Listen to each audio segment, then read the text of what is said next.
When you hear the words Gog and Magog, you probably picture one final epic battle at the end of the world, right?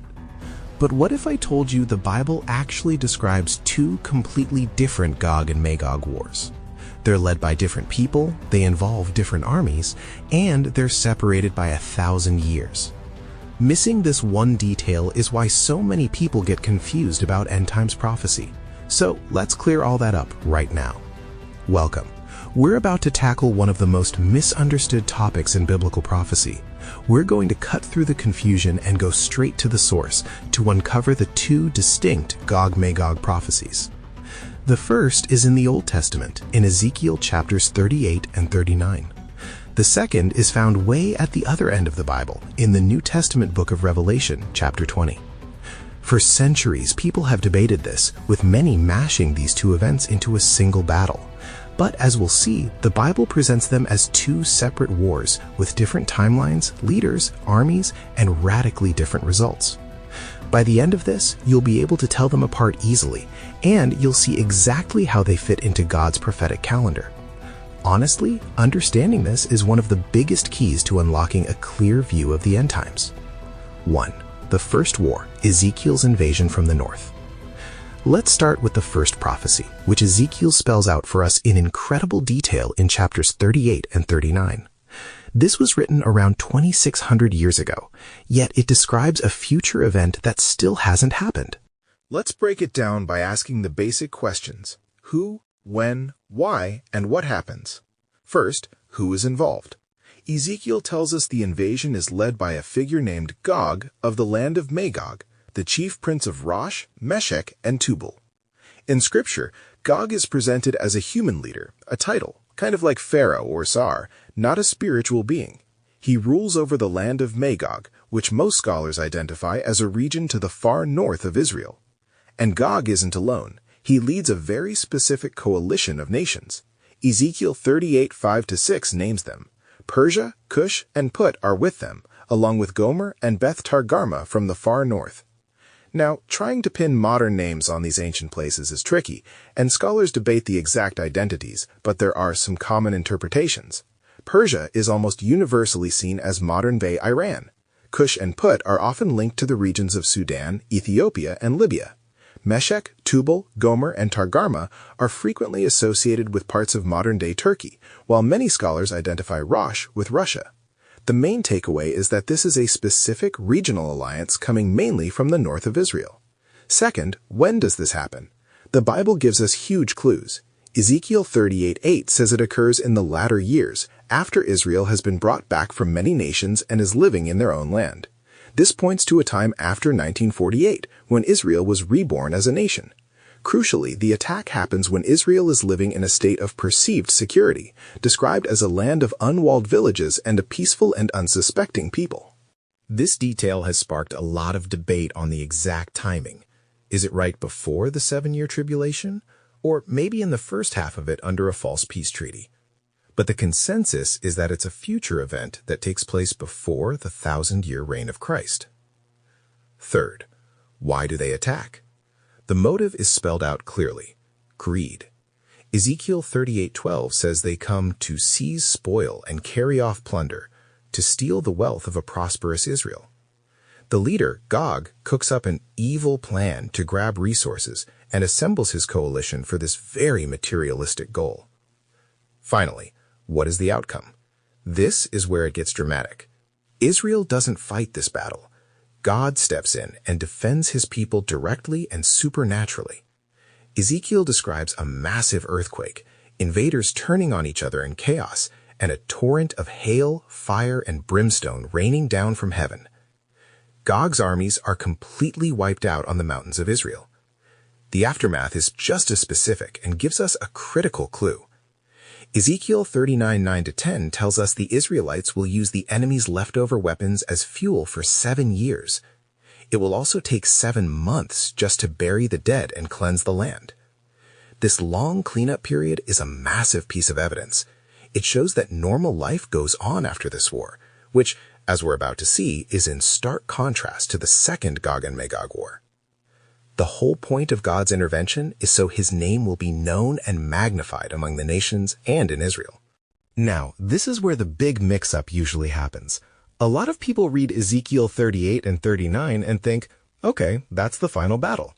But the Bible describes another, even bigger battle 1,000 years later.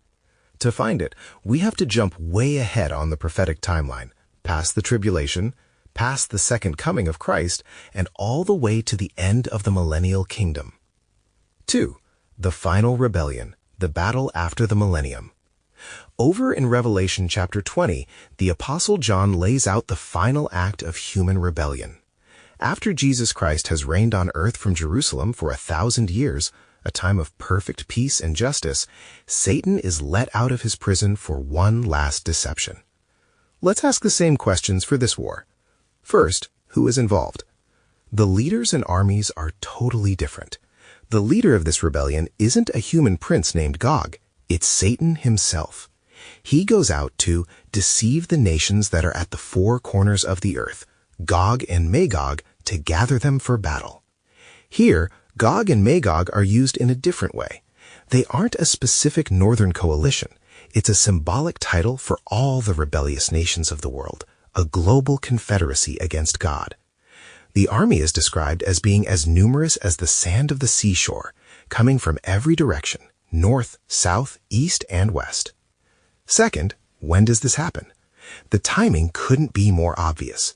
Revelation 20 verse 7 says, "And when the 1,000 years are ended, Satan will be released from his prison." This battle happens after the millennial reign of Christ on earth. It's not before the tribulation or during it. This is at the very end of that 1,000-year period, making it at least a millennium later than Ezekiel's war. That 1,000-year gap alone makes it impossible for these two wars to be the same event. Third, why do they attack? The motive isn't plunder.